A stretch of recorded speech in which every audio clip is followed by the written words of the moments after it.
Welcome to the Trust Driven Care podcast. Today is Trivia Day, where we strive to make medical research more fun. I'm your host today, Dr. Melanie Short. I'm a chiropractor out of Clarksville, Tennessee. This week, I'd like to introduce you to our trivia contestants. First off, we have Kurt Kippenberger, a chiropractor from Missouri. We have Dan Swisko.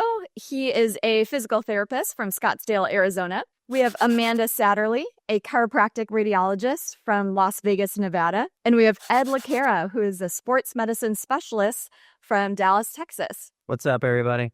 God had everybody here with us today. And we have Amanda was actually our runner-up last week. Oh, yeah. So we're going to see if she's done anything this week to prepare to do a little bit better, maybe win that number one spot. Odds on favorite. Our trivia game today is going to consist of 6 questions. Our contestants are going to write down their answers, and then they'll present them to us after 1 minute.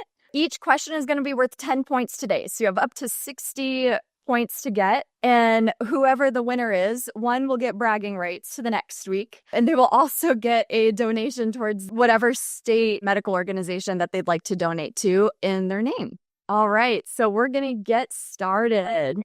Okay, so question 1. This article was by George Minolis Jr., and it was in the Health Marketing Quarterly Journal from 2009. This article is titled Closing the Gap, the Patient-Physician Disconnect. And here is your question. So timing is starting now. What percentage of patients seek support for their emotional feelings first before their physical symptoms? So we're looking for a percentage. I'm going to give you some leeway. You can get 10% on either side. We're being generous here. They actually came in the clinic for their emotional feelings prior to their physical, not what the provider thinks they need to address first. Yeah, so patients come in, they have back pain, let's say. They come in for back pain, but what percentage of them would prefer to have their emotional feelings addressed first prior to their physical symptoms? Or say we're asking what's their preference, not like did they seek professional care emotionally before they did musculoskeletally? Is that where the essence of the question is supposed to be? More so, do they want their emotional well-being to be talked about or just their physical symptoms? All right. And we have time. Okay, so let's see. Amanda, what do we get? I put 80. Okay, Amanda's got 80%. Dan? I think it might be higher. I'm feeling good. I matched him. 80%? All right. Did about that. I went with 90 because, I think that, dudes not so much, but I think the women, want their feelings addressed. 100%. I would totally agree. I was thinking higher. All right. And Kurt, what do we think? Somebody's got to be the black sheep. I went with 15%. The contrarian of the group. So, Kurt. In that clinic down there. This podcast is about patient communication, FYI. I'm not saying that I don't want to address it. I'm just saying that he might not want to address it. Okay, surprisingly, is 90%. I didn't get one question right last week, by the way. So this is amazing. Well, good. I'm off counting. Nice. There we go. Good start. So I'm sorry, Kurt, but everybody else got a point there. That's all right. Yeah, it was a small article written about focus groups. There are 150 focus groups that they looked at. Essentially, the underlying drivers of customer satisfaction in a healthcare setting. It was pretty cool because they used different healthcare settings. It wasn't just, chiropractor. It wasn't just physical therapist. It wasn't just an MD. They kind of looked overall to see what patients wanted to have looked at first. And they want to feel good about their practitioner before they feel better about their, physical health. Yeah, that makes sense. I remember years ago learning that the indicator, let me say this right, the number one indicator to best predict a successful outcome of rehab was the relationship between the practitioner and the patient. And they used the term therapeutic alliance for that relationship. And that is stronger than how many letters are after your last name, how many years in practice, how much time you spend with them, et cetera. So it's really big. It's important for sure. Okay, so question 2 came to us from Lila Finney-Rutton. It's a cross-sectional survey.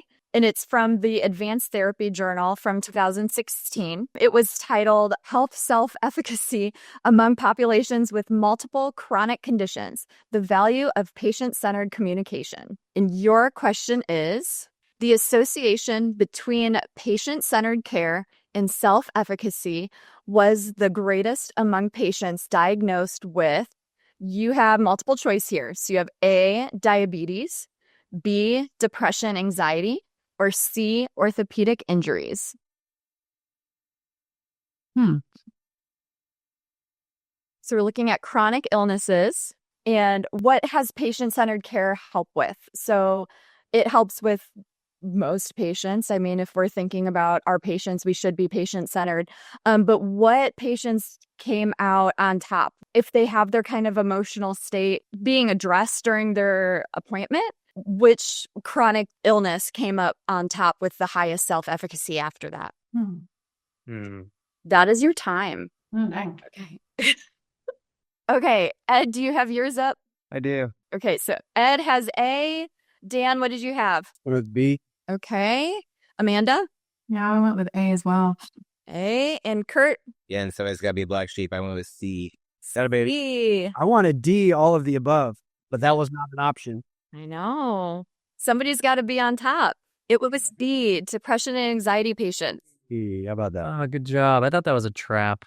I thought it was C. This entire test is a trap. You don't know that yet? The whole thing. They're trapping you.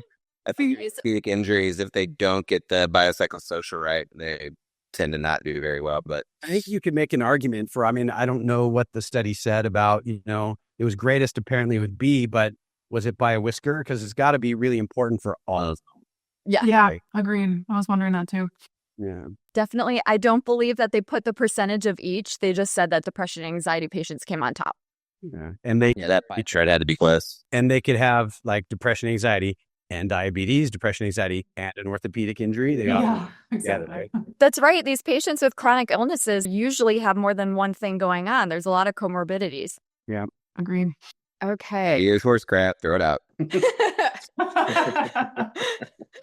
Moving on to question number 3. Apologies to the authors. All right. This is question 3 is an article by Melanie Sloan.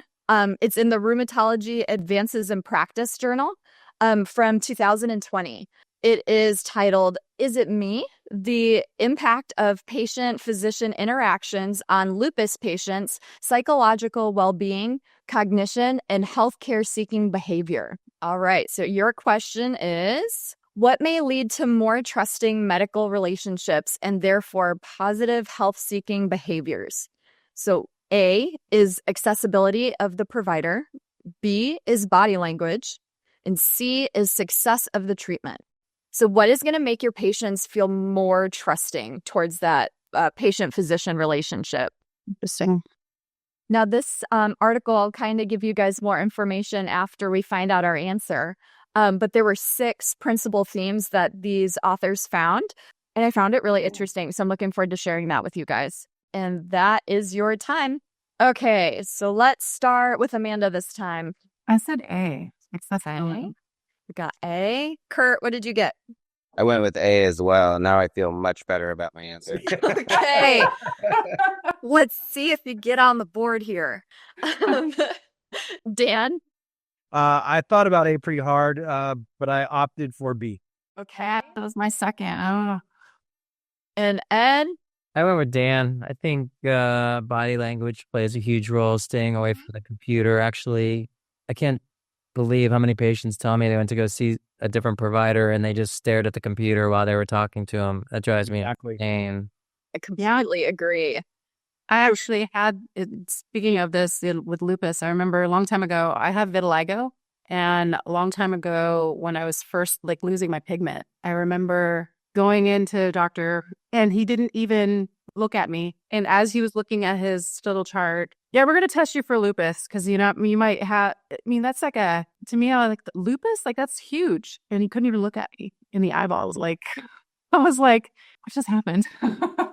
Well, and why? Like, why are you testing me? Like, you didn't give me the information. So why are you okay? Especially when it's a heavy duty diagnosis like lupus. And you know damn well the second she's in the parking lot, she's on her phone on Google, if she doesn't know what lupus is. I mean, she obviously does as Amanda, but the average person may not know what that all entails. And that's a duty diagnosis to just throw out there like, oh, maybe you have lupus. Like, oh, Yeah, I was going to touch this little person. Gee, I'm going to see what else you got. I was like, oh, wow. So, yeah, it happens a lot. That's why body language, I was like, oh, man. Yeah. Let's check out your answer. Is the accessibility of the provider. So my A's got it. A point, girl, Amanda. Thank you. A point to Kurt, a point to Amanda. Funny thing is, those are the two things that our patients complain about, though. They can never get an appointment, or they feel rushed, or the doctor doesn't, like she said, they're more interested in checking the boxes on their software than they are in actually interacting with the human that's there. Yeah.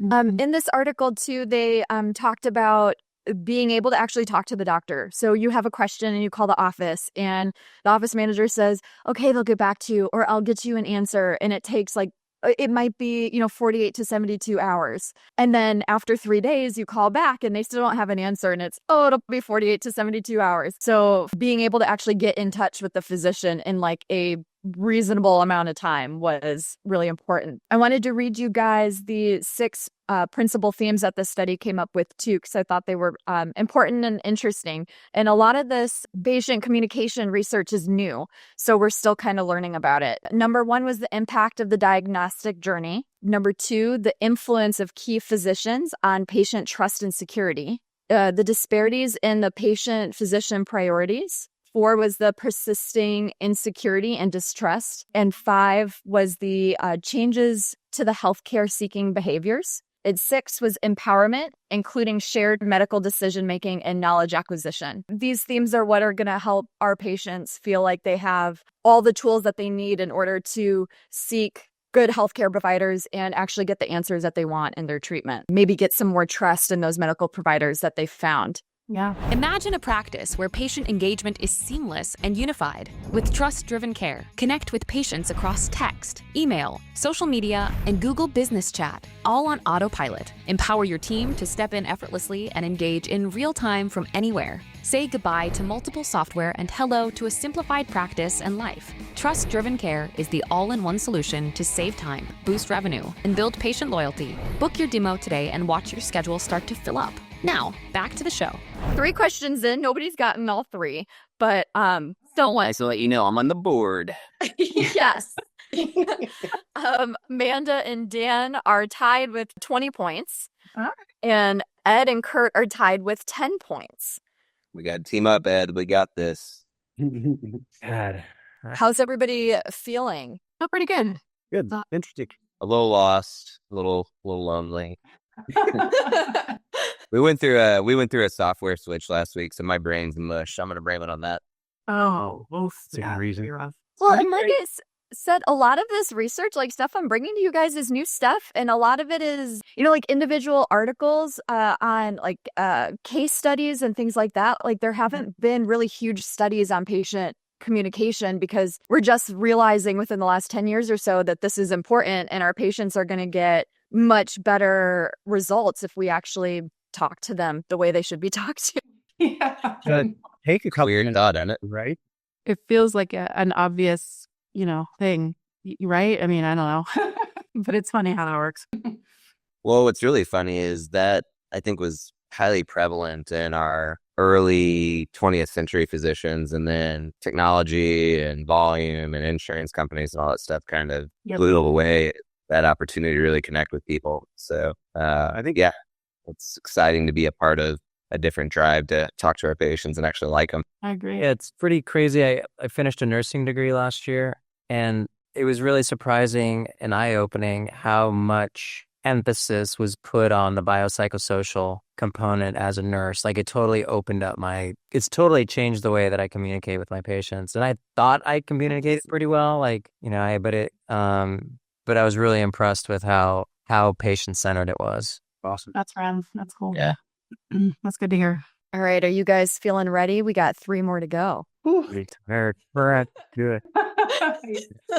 I'm ready. Your fourth question is coming from Sean Zion and the International Review of Neurobiology Journal. This one's from 2018. And the title is Mindsets Matter, a new framework for harnessing the placebo effect in modern medicine. And your question is true or false? The total effect of any treatment is the combined effect of the pharmaceutical agent and the psychosocial components that make up the placebo effect. How pharmaceutical are we talking? Yeah. So in general, so it doesn't have to be an actual pharmaceutical, but your treatment. So your treatment intervention. There you go. All right. Okay. I was gonna say, if we're talking about the body's pharmacy, that's a different deal too, right? Mm-hmm. Totally. And so how does the treatment affect the psychosocial components making up the placebo? We can have a question on nocebo after this. Not this week. She's not saying yes or no. And that is your time. Let's go around the room and see what we got. Let's start with Ed this time. I'm going to go true. True. And Dan? Capital T for true. All right. We also got true. And Kurt? Well, my man Sean has the last name of one of my favorite national parks, so I went with true. All right. And how about Amanda? True. All right. It's unanimous across the board. I really hope you guys aren't wrong. It is. We should end this podcast right now. It's true. He needs some new guests. Yeah. This study was kind of fun to read. It's just, it was two authors. Yeah. And they really found that it's not just the treatment. So you can have two groups and you can do treatment on one or the other, and you could just do a study in that sense. But if you actually look at the patient and look at the psychosocial kind of background of each of them, they really both work together to make up the placebo effect, whether or not that placebo effect is going to work. Because a lot of times you can have a patient that is getting treatment, but it's really the happiness or the joy that they're having in the background of their life or that they're getting from their provider that are going to help them recover faster than somebody that has a lot of negativity surrounding them. Yeah, that's cool. Makes 100% sense. You become what you believe. So if you think you're going to get better, you're much more likely that you are. Mm-hmm. This is true. Okay, so we are moving on. Here's your question number 5. This is a literature review from Peggy Yen, and it's in the Federal Practitioner Journal from 2019. The title of this article is Use and Effectiveness of the Teach-Back Method in Patient Education and Health Outcomes. One of my favorite methods. And your question is, the Teach-Back method helped patients with limited health literacy by... You have multiple choice here. So A is increasing patient satisfaction, B, perceived provider competency, and C, increasing medication comprehension. So these are patients with limited health literacy. So how helpful is the teach-back method, and what is it helping them do better?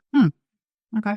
And we'll also do a brief go over of what the teach-back method is. I just want to make sure that you guys...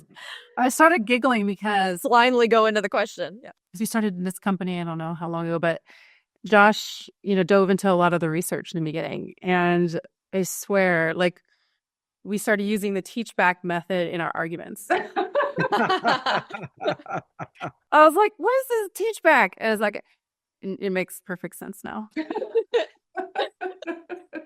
Actually, it's really helpful, though. So, Yeah. Well, so your time is up. So let me get your answers, then we'll chat about it a little bit. But Amanda, what did you go with? Oh, I went with C. I don't know. Okay.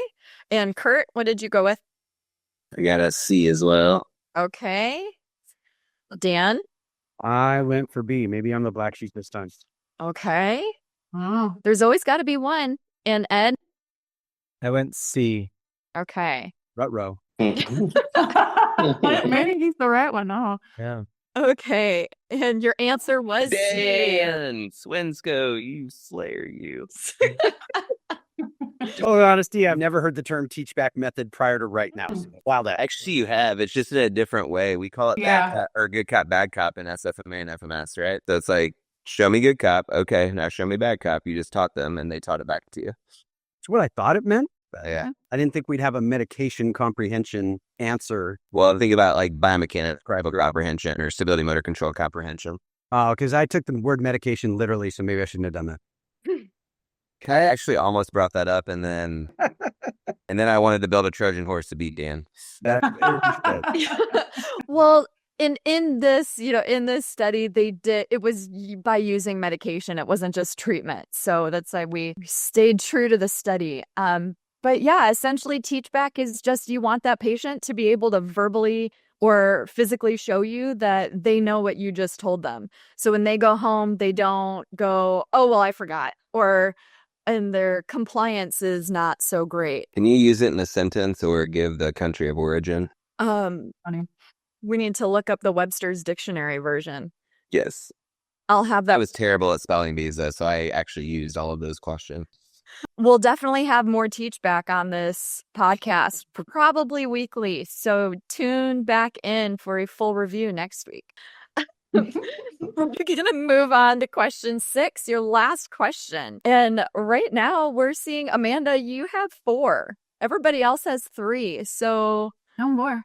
All right. we'll see if she can, keep it up, or we're going to have a 4-way tiebreaker question. Oh, that'd be fun. Yeah. Your 6th question is an experiment by Xingzhu Xu in the JMIR M Health U Health journal. And it was from 2020. And the article title is Comparing a Social and Communication App, Telephone Intervention, and Usual Care for Diabetes Self-Management, a 3-arm quasi-experimental evaluation study. Your question is, in what way did mobile-based information help diabetes patients? Mobile-based being your mobile phone, an app. So not necessarily talking or texting, but an app within your phone.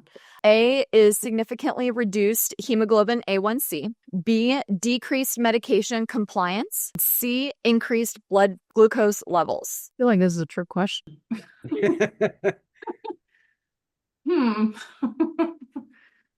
Yeah, we're the increased Mhm. habits of going on the phone, increased hunger, which increased blood glucose. They would have said decreased medication reliance. That would have been a also reverse trick question. Right. Why are we adding trick questions? We're not. I'm not. I was like, We're all clinicians. We are paralysis by analysis, right? oh, yes, that happens too much. Sure. And that is your time. Okay, let's see where we're at. So, Kurt, you start this time.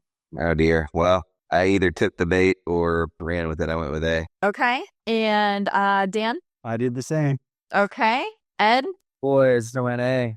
All right. 3 A's. And Amanda? Hey, wow. We got the brother and sisterhood. The problem is if she's right, we're all wrong. Right? And the answer is A. Nice job, everyone.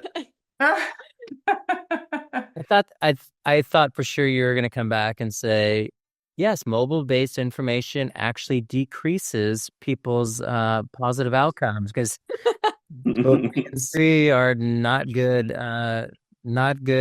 outcomes.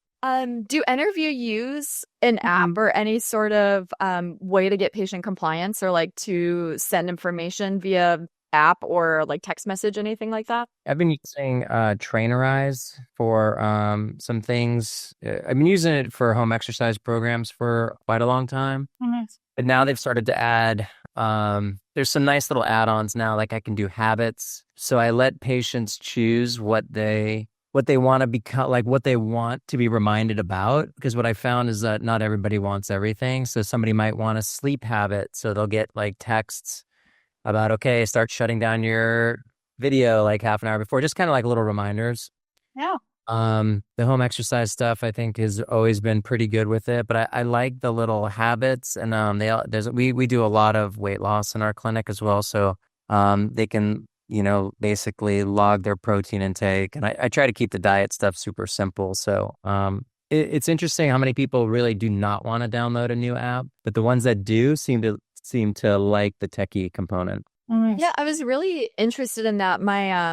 My brother-in-law was working on developing an app for supplement reminders. And he's like, there's so many out there, like, why would mine be different? But it's getting like, do providers actually use them was kind of my question, to see, you know, how their patients are doing, and then kind of following up with the patient. Was it helpful? Was it annoying? Was it in this study, it was really helpful and actually got patients to lower their hemoglobin A1C. So in theory, it's working well, even better than telephone interventions and having the doctor actually call and check in on them. So I found that pretty interesting. Yeah, pretty cool. Well, I think with the nutraceuticals, so many, it gets really confusing for patients. Do I take this in the morning? Do I take it at night? Do I take it with food? Do I have to take iron with vitamin C? Do I have to take vitamin? You know, it's like there's so much information there that if you're able to give them little reminders like, hey, don't forget to take this on an empty stomach or take this in combination, it could really help just disseminate that information. And as providers, we don't have to be like constantly repeating the same thing over and over, or giving them a piece of paper that they never look at again. I think the immediacy of when they need it, it's on their phone, right? Mm-hmm. But there's an app that has all of that information about all of my issues regarding my diabetes, and I have a question or a concern, and I can go to my app and there's FAQs, or there's, you know, preloaded things ready to go, or maybe there's a text feature or something we can message a provider that it could be comforting to them. To know that there's something always there. Whereas if I have a question right now, I know my doctor's office is closed, so I have to wait again until tomorrow. That might cause me some stress, whereas the app's always there. Yeah. The tag on that too is like, how many times have you been talking to your provider or whatever, and you're like, did I ask everything? Or you forget, and as soon as you walk out, you're like, damn it, I meant to ask this question or whatever. So being able to use the app for stuff like that is... You guys are going to think I'm crazy. My cell phone's on my business card. I tell patients to call me or text me if you have any questions. I do the same. Yeah, absolutely. I was texting a patient at 5 a.m. Are you really? We really abuses you. Yeah, right. No. Well, I feel like nothing tells them you care than just answering anytime. Right. Yeah. We're usually pretty good about it. I had a 7 a.m. patient that at 4:45 knew she wasn't going to be able to make it. So she said, sorry, I'm not going to make it today. Can we reschedule? So there I am lying in bed texting her. Yeah. I find out that people don't abuse it. Like, I think they just feel like, oh man, they gave me something super important to them, or, you know, that's they're in their bubble. Like, I'm not going to abuse that. I'm going to use it judiciously and like make their life easier as well. So yeah, I think so too. And to me, my main thing is I wanted a value add, right? I wanted, you know, I'm a cash business. I wanted them to be able to clearly see a difference, or ever take second place in caring. Yeah, I think in 14 years, I've had 3 people abuse it. And it was a real quick, like, hey, this is here when you really need it. And they were totally cool with that too. And everybody else, like, I think Amanda said they use it judiciously, and that's great. Yeah. Mm-hmm. Awesome. Thank you guys for the discussion today. We all have to congratulate our winner, Amanda. Hey. Yeah. Dr. Satterlee, nice job. You will get a donation. Man, I got to get the songs going. You know, you were runner-up last week, so on top this week, on your game, and you will get starting up all week. I'm seeing a coincidence. Like, I don't know if there's insider trading going on. I'm not sure. Wow. There's no insider, honestly. That's so funny. All like, I'm on the outside. The only thing that I got the insider on when I saw that teach back, I was laughing because Josh did introduce that in our arguments, is we're going to teach back everything we've learned. And I was like, such interesting. You're like, wait, this might actually work. I understand. It does work.